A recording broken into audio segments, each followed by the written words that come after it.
Assalamualaikum warahmatullahi wabarakatuh. Di sini kami akan mempresentasikan hasil analisis MPLS dan AHP. Sebelumnya, perkenalkan, nama saya Puji dengan NIM 24148. Saya Irda Indrawati dengan NIM 24_015. Saya Jakaria Langsa dengan NIM 24103. Saya Mujahidah Mutia dengan NIM 24_145. Saya Srizkia dengan NIM 142. Di sini saya akan menjelaskan mengenai analisis MPLS, di mana latar belakangnya perkembangan transportasi online seperti GrabCar menuntut peningkatan kualitas layanan berbasis aplikasi e-service quality yang mencakup kemudahan penggunaan keakuratan informasi dan keamanan transaksi. Kualitas layanan tersebut mempengaruhi kepuasan pelanggan yang selanjutnya menentukan loyalitas seperti penggunaan ulang jasa dan rekomendasi kepada orang lain, sehingga penelitian ini mengkaji pengaruh e-service quality terhadap loyalitas dengan kepuasan sebagai variabel mediasi.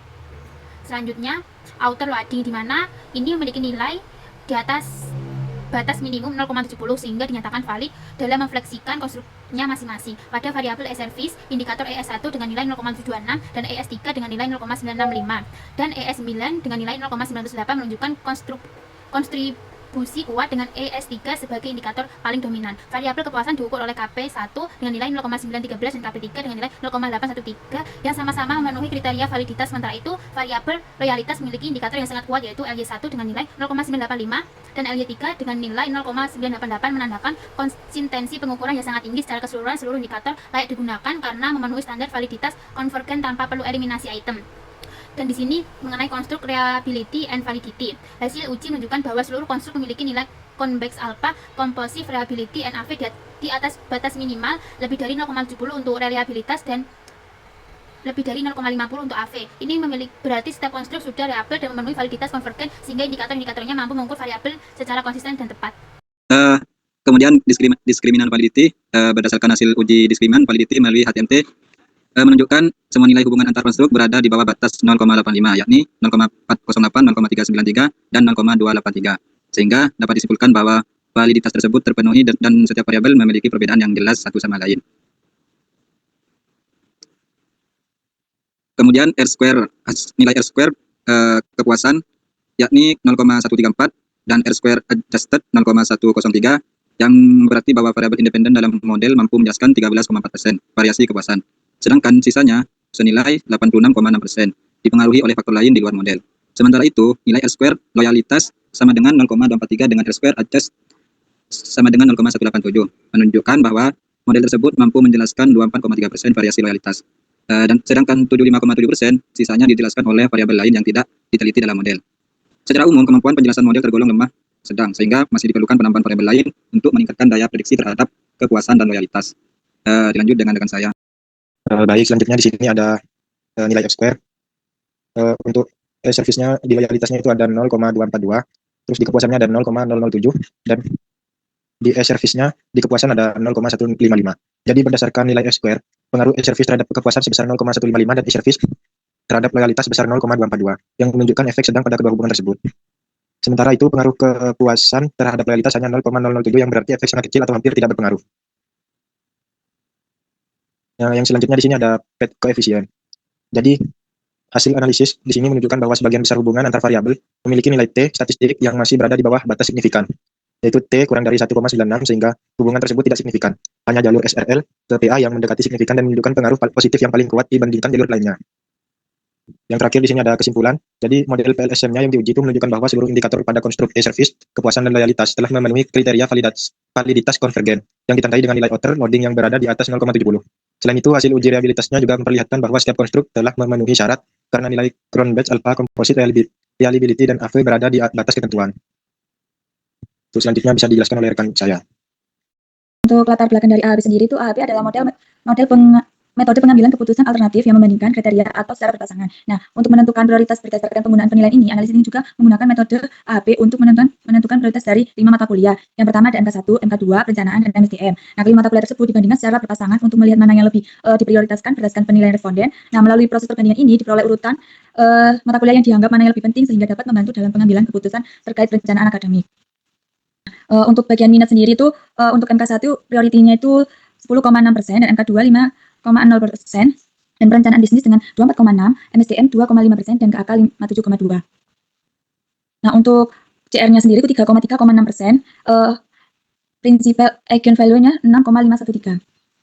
Selanjutnya tingkat kesulitan, bagian tingkat kesulitan di priority-nya itu ada MK1 yang bernilai 11,6%, MK2 25,3%, perencanaan bisnis 55,2%, dan MSTM 5,3%, dan KAK 2,5%. Dengan CR 37,3%, principal eigenvalue-nya 6,678%.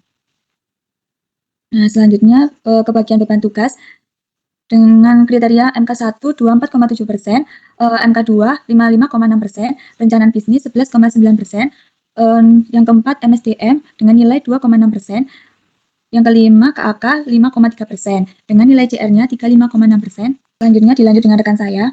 Selanjutnya dilanjutkan saya dari penjadwalan, dari perankingan yang pertama itu yaitu pada KAK. Selanjutnya yaitu 54,4%. Selanjutnya dilanjutkan dengan MK1 25,5%. Yang ketiga perencanaan bisnis 12,1%. Yang keempat MK2 5,4%, dan yang terakhir kelima MSTM 2,6% yang konsisten rasionya itu 31,3% dan eigenvalue-nya 6,408 dan exact resolution-nya 8,0E8. Dari pendukung yaitu mata kuliah yang ranking pertama itu KAK yaitu 3,8%, dilanjutkan dengan MK1 25,8%, dilanjutkan perencanaan bisnis 12,3%, lalu dilanjutkan 5,6%, dan terakhir MSTM 2,6%. Yaitu konsistensi rasionya 31,9 dan eigenvalue-nya 6,436. Selanjutnya di dosen yaitu pada ranking pertama yaitu KAK 48,6%, dilanjutkan MK1 25,5%, dilanjutkan MK2 8,6%, dilanjutkan MSTM 8,6%, dan terakhir perencanaan bisnis 8,6%, yaitu konsistensi rasionya 75,4% dan eigenvalue-nya 8,393. Pada aspek kriteria di sini dari semua kriteria akan dijadikan satu dari 5 itu mata kuliah. Di sini ada minat dari yang pertama itu dosen yang paling menentukan yaitu 42,4%, dilanjutkan pendukung 18,4%, selanjutnya penjadwalan 17,4%, dan dilanjutkan minat 17%, dan dilanjutkan tingkat beban tugas 3%, dan terakhir tingkat kesulitan yaitu 1,7%.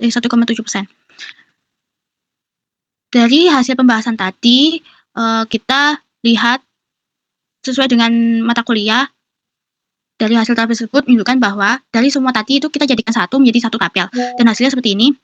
Di sini bahwa hasil tabel tersebut menunjukkan bahwa hasil pembobotan nilai terbesar yaitu KAK sebesar 0,49897 dengan rating pertama karena pembobotan paling besar, menunjukkan bahwa dari mata kuliah yang lain KAK dianggap paling penting dan memenuhi kriteria pada minat, tingkat kesulitan, beban tugas, jadwalan, pendukung, dan dosen. Sebaliknya, mata kuliah MSTM memiliki bobot 0,0517 dan rating paling rendah yang menunjukkan bahwa mata kuliah tersebut dianggap kurang prioritas untuk responden atau analisis ini. Selanjutnya, pada tabel ini nilai eigenvalue pada kisaran 6,408 sampai 9,579 yang menunjukkan adanya perbedaan tingkat dominasi antar kriteria. Sementara nilai eigensolution yang sangat kecil yaitu 10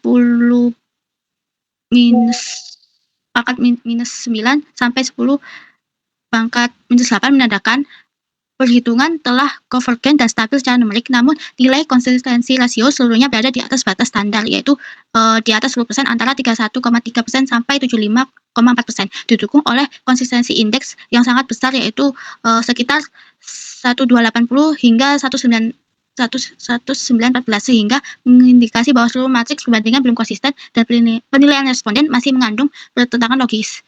Dengan demikian, hasil analisis AHP pada data ini belum dapat digunakan sebagai dasar pengambilan keputusan yang valid dan memerlukan perbaikan atau pengulangan pengisian kuesioner hingga diperoleh nilai CR kurang lebih sama dengan 10%. Kesimpulan dari analisis AHP ini pada kriteria minat, tingkat kesulitan, beban tugas, pendukung, penjadwalan, dan dosen pada nilai pembobotan dan rating yang paling tinggi yaitu KAK dibandingkan dengan mata kuliah yang lain, dan hasil pada konsistensi rasio yang menunjukkan rata-rata yang jauh di atasnya yaitu di atas 10% menunjukkan bahwa hasil analisis kurang kuat pada pengambilan keputusan.